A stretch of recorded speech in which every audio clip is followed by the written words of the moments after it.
Bonsoir Alexia Mikils. Bonsoir.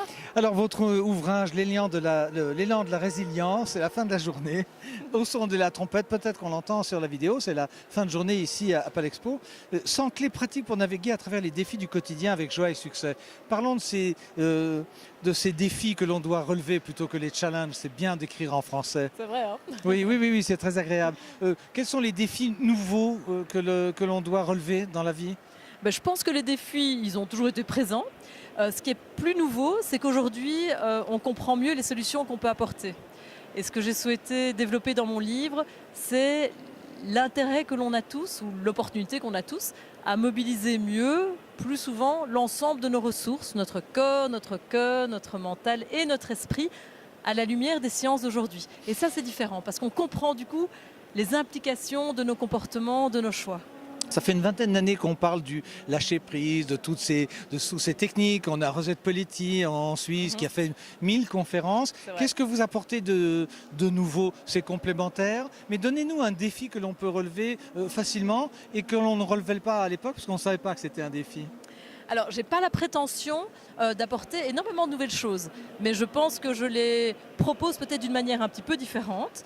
Et je crois qu'aujourd'hui, on a dans le quotidien 1001 raisons d'être défié. Ça peut être aussi simple que d'être bloqué dans le trafic le matin, ou bien parfois plus complexe quand on est face à une difficulté au travail, ou bien face à des soucis de santé. Mais face à toutes ces difficultés, notre capacité à choisir la réponse que l'on apporte à ces situations qu'on n'a pas toujours choisies, c'est vraiment ça qui est déterminant. On va prendre un exemple tout bête. Je prends l'exemple pratique 52. Admirer la nature. Vous êtes au volant, vous êtes dans un bouchon. Quelle technique pour, plutôt que d'arriver et de dire aux gens j'ai passé 3 heures, blabla, c'est admirer ce qu'on a autour de soi? Alors, par exemple, c'est vrai qu'en Suisse, on est fort gâté parce que la nature est magnifique entre le lac et les montagnes. On a Mais plein il y a beaucoup de d'opportunités voitures, d'admirer mais la nature. on oublie de lever le nez. Mais malheureusement, Oui. quand on est bloqué dans le trafic, le paysage n'est pas toujours extrêmement inspirant. Quand on est bloqué dans le trafic, j'encouragerais plutôt vraiment à faire un exercice de respiration, à utiliser ce petit moment pas choisi en se disant finalement voilà, je vais me calmer, faire un exercice de respiration en expirant un peu plus longtemps que ce que je n'inspire, ce qui est une façon d'activer dans le cerveau le système parasympathique qui active la relaxation. Alors comme typiquement quand on est bloqué dans le trafic, on n'est pas extrêmement relax, eh bien un exercice de respiration peut nous amener à vivre ce moment-là de façon un peu plus sereine. On a d'autres exemples. Apprécier le moment, 95. Ouais, c'est ça. Même quand ça va pas, de se dire mais voilà, on est vivant, on va bien. C'est ça, votre technique, essayer de se retrouver soi-même en disant. Je pense que c'est vraiment une des clés du bonheur, c'est d'être capable d'apprécier le moment que l'on vit. Et ça, c'est probablement particulièrement difficile dans le monde d'aujourd'hui parce qu'on est submergé d'informations. Donc le mental, il a tendance à nous emmener dans le passé ou dans le futur. Et la capacité d'être dans le moment présent est certainement une véritable compétence que l'on peut entraîner et qui permet de savourer la vie avec plus de joie et plus de succès. Il y a un autre livre dans la maison d'édition où vous êtes, Favre, sur le burn-out. Il y a une chose que vous dites qui est très importante. Un des chapitres, c'est planifier du temps pour soi. Or, ça a l'air tout bête. Mais si on compte sur les doigts de sa main, toute la journée, il y a des gens qui disent « Ah, j'ai pas le temps, j'ai pas eu le temps, j'avais pas le temps ». C'est quoi? C'est apprendre à s'aimer soi d'abord? Ouais, je pensais vraiment apprendre à reconnaître qu'on mérite de s'accorder du temps. Alors ce livre, le mien, n'est pas un livre sur le burn-out, parce que je n'ai pas les compétences thérapeutiques de guider les personnes qui ont vécu un burn-out. En revanche, je pense que l'on peut faire énormément en prévention pour développer ces compétences qui nous permettent d'être davantage équipés pour mieux savourer le quotidien, mais également pour mieux faire face aux difficultés.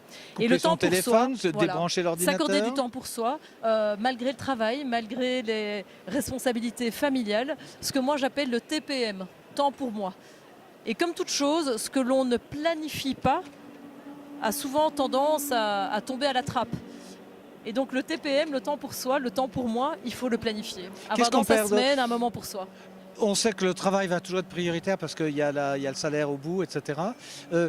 Dans la famille, les enfants, la femme, c'est forcément à 11h du soir qu'on retrouve les gens ou qu'on se retrouve soi puisqu'on s'occupe de l'autre? Je pense que le temps pour soi permet d'être plus disponible pour les autres. Donc en ce qui me concerne, je préfère m'accorder un peu de temps, quitte à avoir un peu moins de temps avec mes enfants, mais que le temps que j'ai avec eux soit un vrai temps de qualité et qu'ils puissent être heureux d'être avec moi parce que je me sens heureuse et épanouie. Je pense que si je me sacrifie de façon permanente, finalement, la qualité du temps avec eux sera moindre. Donc je préfère avoir moins de temps, mais un temps de qualité. Sans se sentir coupable, parce qu'on est toujours un peu pétri il faut s'occuper de ceci, il faut s'occuper de maman, il faut s'occuper du fils, il faut s'occuper de l'école. Comment est-ce qu'on arrive à être altruiste en étant bien égoïste? Évidemment, le mot égoïste n'est pas un mot qui me plaît beaucoup. Mais non, mais pourtant, c'est ce qu'on nous reproche. Ah, il s'occupe que de lui. Non, mais je pense que bien au contraire, il faut être présent à soi pour être plus présent aux autres. Et ce n'est pas de l'égoïsme, on pourrait même prétendre que c'est de l'altruisme. Consacrer du temps à soi, c'est pour être plus présent pour les autres et rayonner. C'est en tout cas ce que je vous souhaite à vous aussi. Oui, merci. Puis à vous aussi, hein. Ce soir, Merci. occupez-vous de vous, c'est le repas des auteurs. Exactement, je m'en réjouis. Alexia Mikils aux éditions Favre, Guide Favre, un livre très bien, Les liens de la résilience, une préface de Frédéric Lenoir qu'on ne présente plus. Merci beaucoup. Merci Bonne beaucoup. soirée, puis peut-être que vous êtes encore là demain. Certainement. Bon, alors on viendra prendre des leçons chez vous. Super. Merci infiniment. Merci à vous.